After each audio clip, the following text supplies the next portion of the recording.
CNN, at just 10 years old, Nathan Chen predicted in a national TV interview that he would make the 2018 U.S. Winter Olympic figure skating team. So began a relentless pursuit of victories and a laser focus that culminated in the realization of his own forecast in PyeongChang.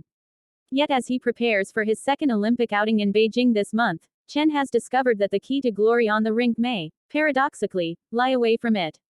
Despite the fulfillment of a dream in 2018, an 18-year-old Chen ultimately left South Korea disappointed following a fifth-place finish in the individual event.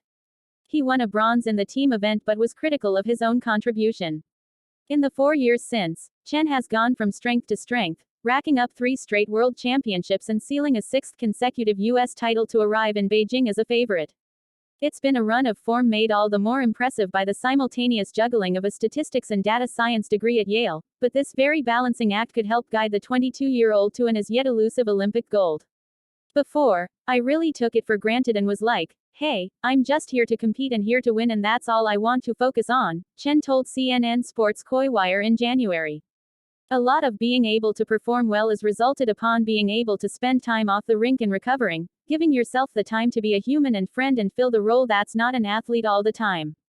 Being able to spend time with my friends, my family, pick up hobbies, do things that are unrelated to skating, just sort of rest myself physically and mentally, has been really useful. And Chen made the perfect start to competition at the 2022 Games, with an almost flawless routine to open his account at the Olympics.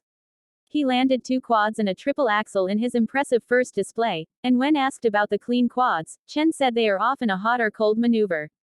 If I wake up on the right side of the bed, they are effortless, and if not, they are not so effortless. I try my best, sometimes they are good, sometimes they are bad. As with anything, you learn anytime you make a mistake, and you try to make it better the next time. Back to school for most at school, sport is a convenient escape from studies. Yet Chen, having taken a break from Yale to focus on Olympic preparations, is already looking forward to being back in the library in August. It was awesome, my time at Yale, Chen said. It was really great to be able to have the opportunity to realize sport is really important and that's why we're doing all this, but also there's the complete other side of life that is available to athletes. You can still succeed in sports, even if you aren't 24/7 thinking about sports. I think just being able to have that realization was really useful and I'm really looking forward to going back to school after these games. Life on campus has also expanded his worldview, with Chen becoming more outspoken on topics like voting rights and racial inequality since his last Olympics. In July 2020, he shared on Instagram his appreciation for Ibram Kendi's book, How to Be an Anti-Racist, part of an ongoing effort to learn about and engage with social issues. The last 4 years have given me a lot of opportunities to learn more about what's going on in the world. I've spent my entire life since I was 3 years old basically in an ice rink, he said at the USOPC Media Summit in October 2021. But fortunately, I was also able to go to college starting in 2018 and that gave me a little more exposure of what the real world is like.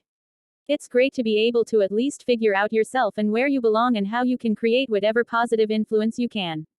Though don't mistake his passion for school for a lack of competitive drive.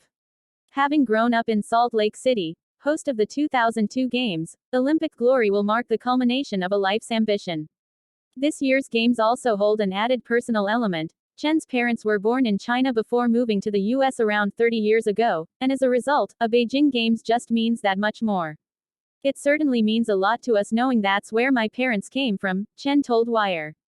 Having the opportunity to be back in their home country and my mom's hometown competing at the Olympics, I still have family in China too, it's gonna be really special to have that. Another personal drive stems from Chen's desire to banish the demons of his rough performance in PyeongChang. A fifth-placed individual finish and a bronze team medal would spell a fantastic Olympic debut for most, but Chen, even with his new perspective on competition, still maintains a fierce desire to be the best. I'm so thankful to my team for getting me that bronze last time, Chen said.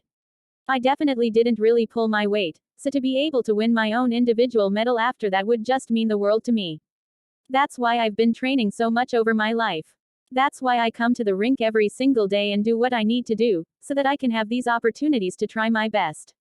Chen's scintillating form over the last 4 years has done little to quell the sky-high expectations that he carried as an 18-year-old into PyeongChang. It is a testament to these performances that Chen arrives in Beijing as a favorite despite the presence of two-time Olympic defending champion Yujiro Hanyu. The Japanese icon may well be the biggest obstacle between Chen and his ultimate dream, yet for Chen, to compete against his idol is nothing but a privilege. He's done so much for the sport, both with himself and then all the things that he's done outside of the rink. I think he's just really changed the sport for the better, Chen said. Just to be able to have opportunities to compete against him, to be on the same ice as him, is an honor in itself. I've always been a huge fan of him, so to be able to see an idol of yours on the rink as you're competing is just pretty special. He's consistently pushing the sport forward, so it's really special to have competitors like that.